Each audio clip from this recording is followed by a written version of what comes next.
आज हम बात करने वाले प्रभावी परमाणु संख्या के बारे में। बेसिकली इसे क्या कहते हैं? EAN भी कहते हैं। ई अर्थात इफेक्टिव अर्थात प्रभावी, ए का मतलब होता है एटॉमिक यानी कि परमाणु, और नंबर का मतलब होता है संख्या। तो इफेक्टिव एटॉमिक नंबर या प्रभावी परमाणु संख्या आपको क्या करेगा, वो कोई भी एक उपसहसंयोजक यौगिक दे देगा। जैसे कि एक दे दिया K4FeCN6, ऐसा यौगिक दे देगा और इसके आपको निकालने को कहेगा प्रभावी परमाणु संख्या निकालिए। किसकी प्रभावी परमाणु संख्या निकालिए? आपकी केंद्रीय धातु परमाणु की, है ना। आपको ऐसा कोई भी उपसहसंयोजक यौगिक दे देगा और उस उपसहसंयोजक यौगिक की आपको क्या बतानी पड़ेगी? प्रभावी परमाणु संख्या। तो प्रभावी परमाणु संख्या EAN का एक फॉर्मूला होता है, वो आपको याद होना। हाँ, तो सबसे पहले आता है उसका परमाणु क्रमांक। मतलब कि देखो, जो कि प्रभावी परमाणु संख्या है वो किसकी निकलती है? बेसिकली केंद्रीय धातु परमाणु की निकलती है। सबसे पहले ये समझो। तो केंद्रीय धातु परमाणु की यदि प्रभावी परमाणु संख्या में लिखनी है तो हमें क्या मालूम होना चाहिए? केंद्रीय धातु परमाणु का परमाणु क्रमांक। हाँ, फिर उससे हमें माइनस करना पड़ेगा केंद्रीय धातु की ऑक्सीकरण अवस्था को। किसे माइनस करना होगा? केंद्रीय धातु परमाणु की ऑक्सीकरण अवस्था को। ये फॉर्मूला है। उसके बाद क्या जोड़ना पड़ेगा? हमें जोड़ना पड़ेगा लिगैंड द्वारा जितने भी एकाकी इलेक्ट्रॉन युग्म प्रदान किए गए हैं, लिगैंड द्वारा प्रदत्त इलेक्ट्रॉन। तो ये होता है बेसिकली फॉर्मूला किसका? प्रभावी परमाणु संख्या निकालने का। आपको सबसे पहले परमाणु क्रमांक देना है। किसका देखना है? इस Fe का, जो केंद्रीय धातु परमाणु होगा। उसके बाद इस Fe की ऑक्सीकरण अवस्था देखनी है। उसके बाद देखना है लिगैंड द्वारा कितने इलेक्ट्रॉन प्रदान किए जा रहे हैं, कितने इलेक्ट्रॉन प्रदान किए जा रहे हैं। उसके मान को बस यहाँ पर रख देना है, आपकी प्रभावी परमाणु संख्या निकल जाएगी। हाँ, तो हम इसे यहाँ पर लागू करते हैं। देखो, सबसे पहले यदि हमें EAN लिखना है, किसका EAN लिखना है? इस Fe का। तो क्या करना पड़ेगा? मुझे इस Fe का क्या याद होना चाहिए? परमाणु क्रमांक याद होना चाहिए। Fe का परमाणु क्रमांक कितना होता है आपका? 26। क्या होता है? 26। Scandium, titanium, vanadium, chromium, manganese, iron. Fe क्या है? आयरन, जो कि 26वें नंबर पर है, 26। फिर क्या करना पड़ेगा? माइनस। उसके बाद ऑक्सीकरण अवस्था देखनी होगी। किसकी ऑक्सीकरण अवस्था? इस Fe की। तो ऑक्सीकरण अवस्था निकालो। देखो, जो आपका एक पोटेशियम रहता है उस पर कितने का चार्ज आता है? +1। 4 पे कितने का रहेगा? +4। Fe की क्या मान लेते हैं? x। फिर एक CN पे कितना रहता है? -1। 6 पे कितना रहेगा?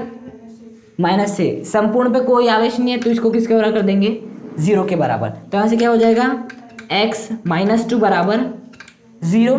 तो x बराबर क्या आ जाएगा? +2। -6 + 4 -2 हो जाएगा तो +2। मतलब ऑक्सीकरण अवस्था कितनी निकल गई इसकी? +2। तो इसमें से हम क्या घटा देना है? +2 घटा देना है। उसके बाद प्लस क्या करना है? लिगैंड द्वारा प्रदत्त इलेक्ट्रॉन। बताओ, एक CN कितने इलेक्ट्रॉन प्रदान करता है? 2। एक CN 2 इलेक्ट्रॉन प्रदान करता है, एक एकाकी इलेक्ट्रॉन युग्म प्रदान करता है। हाँ, अंतर समझ में आया? ये एक एकाकी इलेक्ट्रॉन युग्म प्रदान करता है लेकिन 2 इलेक्ट्रॉन प्रदान करता है। तो अभी कितने हैं? 6 है। तो कितने इलेक्ट्रॉन प्रदान करेगा? 12। तो यहाँ पर क्या आ जाएगा? 12 आ जाएगा। तो 26 - 2 कितना होता है? 24। 24 + 12 कितना होता है? 36। तो इसकी जो प्रभावी परमाणु संख्या निकल गई वो कितनी निकल गई? 36। सबसे पहले आपको इसका परमाणु क्रमांक याद करना है। उसके बाद ऑक्सीकरण अवस्था इसकी निकालना है, फिर माइनस करना है और फिर देखना है कि लिगैंड द्वारा प्रदत्त इलेक्ट्रॉन कितने होंगे। अब हम देख लेते हैं और एक आपका FeEN3+। इसके आपको क्या निकालना है? प्रभावी परमाणु संख्या निकालना है, मतलब कि EAN निकालना है Fe का। तो देखो क्या होगा, बेसिकली जो Fe का परमाणु क्रमांक लिखना होगा वो क्या होता है आपका? 26। Fe का जो परमाणु क्रमांक होता है मतलब आयरन कितना होता है? 26। अब भी देखे थे हमने। फिर माइनस, इसके बाद देखना पड़ेगी इसकी ऑक्सीकरण अवस्था। देखो, क्योंकि ऑक्सीकरण अवस्था को माइनस करना है तो x की क्या मान लेते हैं? मतलब Fe की क्या मान लेते हैं? x। एक EN पे कितना आवेश रहता है? 0। 3 पे कितना रहेगा? 0। इन संपूर्ण पे चार्ज कितना है? +3। तो x बराबर क्या आ जाएगा? +3। तो इसमें से हम +3 को क्या कर देंगे? माइनस कर देंगे। उसके बाद हमें क्या देखनी होती है? लिगैंड द्वारा प्रदत्त इलेक्ट्रॉन। क्या देखना होता है? लिगैंड द्वारा प्रदत्त इलेक्ट्रॉन। अब बताइए, जो आपका एक EN है वो कितने इलेक्ट्रॉन प्रदान करता है? 2 एकाकी इलेक्ट्रॉन युग्म प्रदान करता है। 2 एकाकी इलेक्ट्रॉन युग्म प्रदान करता है लेकिन 4 इलेक्ट्रॉन प्रदान करता है।